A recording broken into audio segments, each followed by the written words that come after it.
Hi there, it's Karen Stever here again. It's October the 2nd. Welcome back to the 31 days of King Juggernaut, New York City. Ramping up to Halloween release.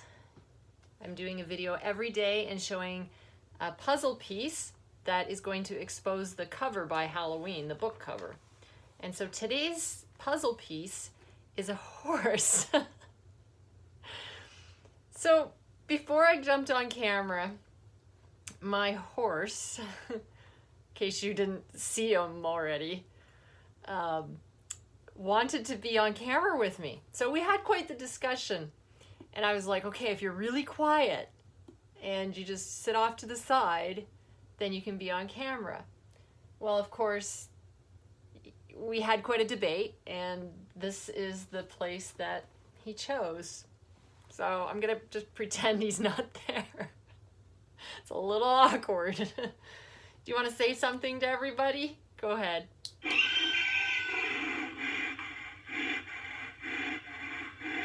One more. That was a good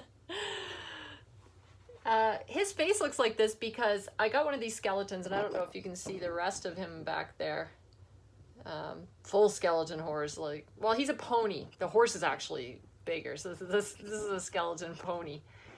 But he, I got him as a full skeleton, and then what I started doing was taking pieces of material and affixing it with a hot glue gun to his face in a patchwork kind of like thing. And he's got nice gold teeth. See those beauties? Aren't they nice? So my goal is to do something to his whole body at some point, but that'll be a while. I thought of, after you're spray painting that the spray painted the dragon copper. I thought, oh, that might be fun to do some painting as well as some more material and do his hooves up, kind of fun and everything. So he's in the video because today's puzzle piece, let's get back on that. Can we get back on that now? is a horse. And it represents the second chapter of the book called The Skeleton Horses of Pollepel Island. That is an island that's out in the middle of the Hudson, upstate New York. So Ian's left New York City and they're traveling to their new home up there, and they come across a carnival that's on this island, and it is at Halloween. And so of course the book release being on Halloween is kind of fitting. So they visit the island, and there's some skeleton horses there. So that's what I thought I would read for you today. I'll read a little bit from the Skeleton Horses of Pollepel Island.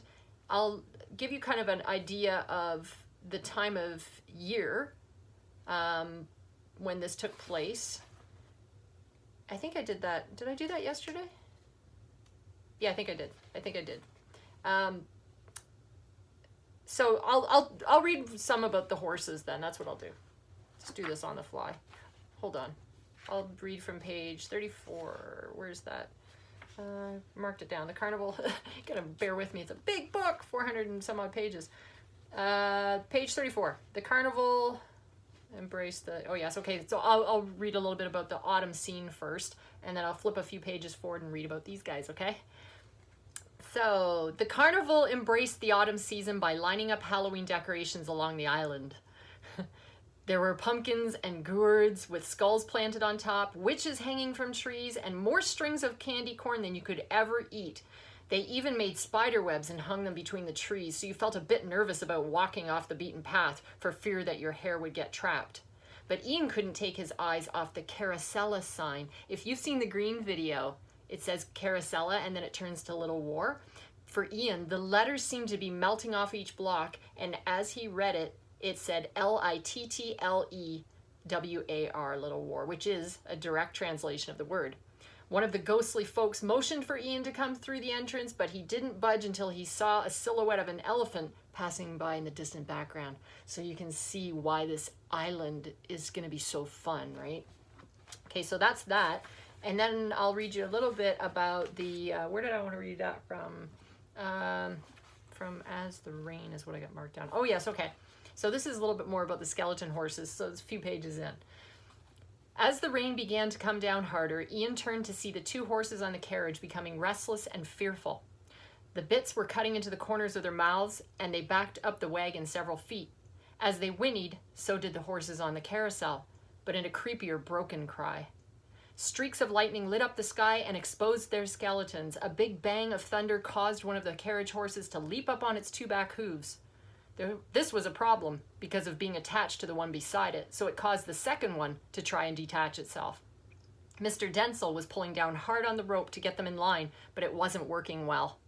The autumn weather was beginning to produce some stronger winds and colder rains, and the horses simply hated it. So I had so much fun writing this chapter, as you can well imagine, because I've collected all these skeletons, and the horses themselves, they'll make a little bit of an appearance here, and then they'll make another little appearance later in the book, and potentially in later books, and so forth and so on. I got a lot going on in this spider-ridden head up here.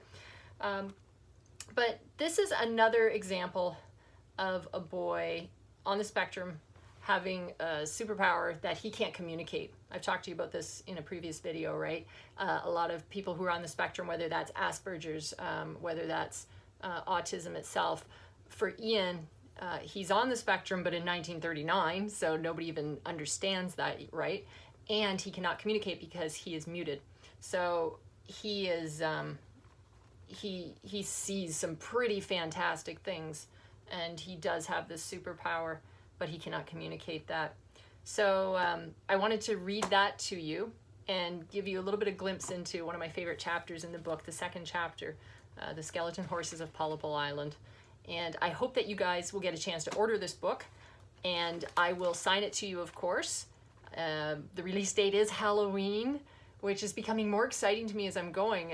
At first, I gotta be honest with you, at first I was like, oh, okay, well, I guess Halloween it is. I was intending on having it earlier in the summer, but you know, here we are, Halloween. Fine, whatever. But now I'm like, of course it's Halloween. What do you mean, hello?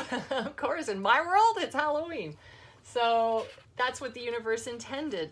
And, you know, the universe is dropping all these really weird things in my life again. This is what it does. It just speaks to me through things I see, just little things. I might hear a conversation at a grocery store. Just these things come at me from every imaginable angle.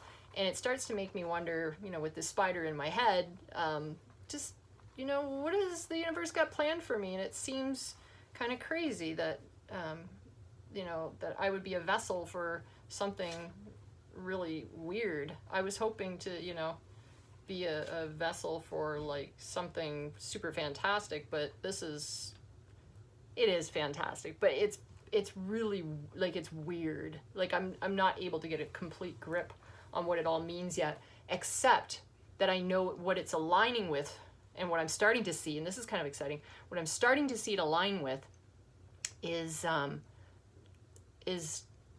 as I've said to you before, I believe that if there's anything that's going to change in this world, it's going to be because of children and animals, right? They're going to be the ones that take back from the thieves what they've stolen, and they also have to replace the leadership that is really crappy all over the world right now.